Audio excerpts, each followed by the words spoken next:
이번에는 온라인으로 모욕을 당한 경우 가해자를 처벌하기 위한 고소장 작성 방법을 알아볼 텐데요. 이번 영상을 모두 시청하시면 사례를 통하여 어떠한 경우에 모욕죄가 성립하는지와 법원에서 모욕을 판단하는 기준은 무엇이며 고소장에서 필수적인 기재사항은 무엇인지 범죄 사실을 구체적으로 설명하는 방법과 사례에 맞추어 필요한 증거자료는 무엇인지 확인하여 고소장을 작성할 수 있습니다. 그리고 샘플과 함께 영상을 시청하시면 내용들을 더욱 쉽게 이해할 수 있습니다. 카카오톡, SNS와 같은 온라인에서 무분별한 악플과 욕설로 괴롭힘을 당했다면 이 역시 모욕죄로 상대방을 형사처벌할 수 있습니다. 이번 영상에서는 사례를 통해 온라인 모욕죄가 어떻게 성립되는지 살펴보고 온라인 모욕죄에 대한 고소장을 작성하는 방법을 확인하실 수 있습니다.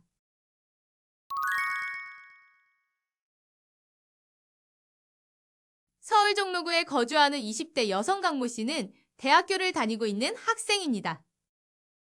강모 씨는 같은 과 학생들 수십 명이 모여있는 단체 채팅방에 참여하여 학교에 관한 다양한 정보를 공유하고 있는데요. 2020년 5월 25일 단체 채팅방에는 평소와 다름없이 여러 사람들이 주고받은 대화가 잔뜩 쌓여 있었고 강모 씨 역시 대화에 참여하기 위해 채팅방에 접속했습니다. 하지만 대화의 내용을 확인한 순간 강모 씨의 기분은 순식간에 불쾌해졌는데요. 이유는 바로 채팅방에서 사람들이 강모 씨의 사진을 보며 외모를 비하하고 조롱하는 기분 나쁜 장난을 치고 있었기 때문입니다. 그 시작은 20대 여성 호모 씨가 강모 씨의 사진을 공유하면서부터 시작되었는데요. 허모 씨는 강모 씨가 개인 SNS에 올린 셀카 사진을 채팅방에 가져와 단체방에 공유했고 얼굴 뭐같이 생겼네? 업소녀 출신이냐? 스킬 배워서 남의 남자 뺏으려고 업소 나가는 사진이네라며 강모 씨의 외모를 평가하며 조롱했습니다. 이를 보고 강모 씨가 그만하고 사진을 지워달라 말하자 오히려 허모 씨는 강모 씨의 글을 보며 생긴 거랑 똑같이 성격도 뭐같네 라고 채팅을 이어갔습니다. 허모 씨가 이러한 채팅을 올리는 이유는 자신이 좋아하는 남성과 강모 씨가 교제를 하기 때문이었는데요. 강모 씨는 여러 사람이 있는 채팅방에서 자신을 웃음거리 삼고 조롱한 허모 씨의 행동이 너무나 불쾌했고 수치스러웠기에 허모 씨에게 법적인 책임을 묻고자 고소를 준비하기로 결심했습니다.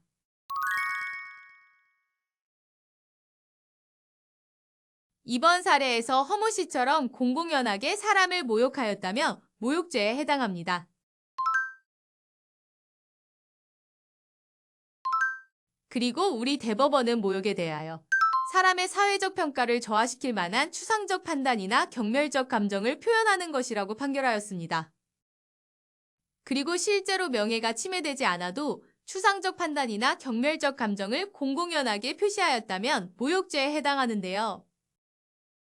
그러므로 허모 씨가 많은 사람들이 참여한 단체 채팅방에서 강모 씨에 대해 경멸적 감정을 표현한 행위는 모욕죄에 해당합니다.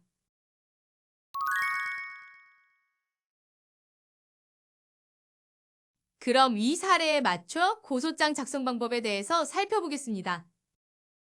우선 고소장이란 범죄의 피해자 또는 고소할 권한이 있는 사람이 범죄 사실을 수사기관에 고소하기 위해 제출하는 서류입니다. 쉽게 말해 범죄의 가해자를 처벌해달라고 요청하는 서면인데요. 그렇기 때문에 고소장을 작성할 때는 가해자의 범죄 사실을 구체적으로 기재해야 합니다. 먼저 고소장을 작성하기 위해서는 아래와 같은 순서로 목차를 설정합니다. 고소인이란 고소를 하는 사람으로 고소인의 신분을 확인할 수 있는 사항을 기재합니다. 피고소인이란 고소를 당하는 사람, 보통 범죄, 가해자를 말하며 피고소인을 특정할 수 있는 사항을 기재합니다. 이번 사례에서 고소인은 피고소인의 이름, 재학 중인 학교와 과만 알 수 있었는데요. 피고소인의 인적사항을 전부 알지 못한다면 우선 알지 못하는 사항은 불상으로 기재하고 재학 중인 학교명과 학과와 같은 특정한 정보로 피고소인을 특정할 수 있습니다. 그러나 특정한 정보조차 전혀 알지 못한다면 수사기관에 진술하는 과정에서 피고 소인을 특정할 수 있는 방법을 찾아야 합니다. 고소 취지와 관계 법령은 피고 소인을 어떠한 법령에 의하여 고소하는지, 그리고 이로써 피고 소인의 처벌을 구한다는 취지를 기재하는 항목입니다. 그러므로 이번 사례는 형법 제311조의 모욕죄 법령을 기재하였습니다. 범죄 사실은 본격적으로 사건 발생 경위에 대해서 기재하는 항목입니다. 그리고 피고 소인의 범죄 행위를 설명하는 부분이므로 고소장에서 가장 중요한데요. 그래서 범죄 사실을 구체적으로 기재하기 위해서는 소목차를 만들어 정리하는 것이 좋습니다. 다음은 범죄 사실에서 반드시 들어가야 하는 내용의 소목차인데요. 작성한 소목차에 따라 범죄 사실을 어떻게 작성하는지 확인해 보겠습니다. 첫 번째로 고소인과 피고소인의 관계는 사건의 배경을 파악하기 위해 필요한 항목으로 고소인과 피고소인이 서로 어떤 관계인지 기재합니다. 이번 사례에서 고소인과 피고소인은 같은 대학 동기이므로 해당 학교를 특정한 후 각각 재학 중인 학생으로 기재하였습니다. 이 사건의 경위는 어떻게 사건이 발생하게 되었는지, 피고소인이 어떤 범죄 행위를 저질렀는지에 대하여 사건 경위를 구체적으로 작성하는 항목입니다. 이번 사례를 예로 들면 학교의 정보를 공유하기 위한 단체 채팅방에서 피고소인이 고소인의 사진을 공유하고 비하하고 조롱한 사실, 피고소인이 고소인을 모욕한 이유, 그리고 고소를 하게 된 경위를 시간 순서에 맞춰 기재하였습니다. 피고소인의 범죄 행위는 고소인에게 사회적 평가를 저하시킬 만한 표현이나 감정을 공공연하게 표현하였으므로 모욕죄에 해당함을 설명하는 항목입니다.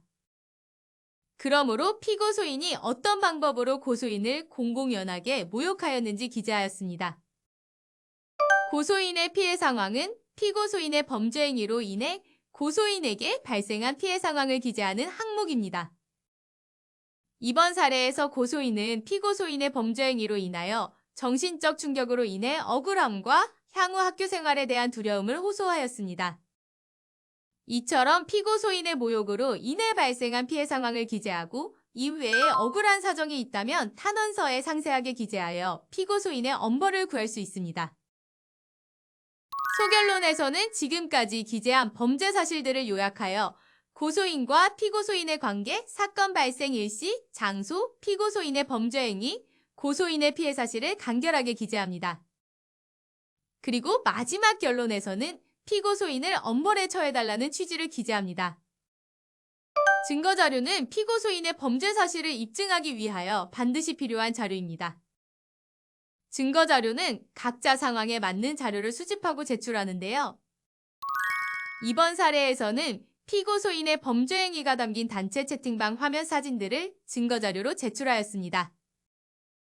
고소장을 다 작성하였다면 고소장을 관할경찰서에 제출해야 하는데요. 이 사건의 경우 피고소인의 주소지 소재 관할경찰서에 제출하면 됩니다. 그러나 피고소인의 주소지를 모른다면 고소인의 주소지 소재 관할경찰서에 제출합니다.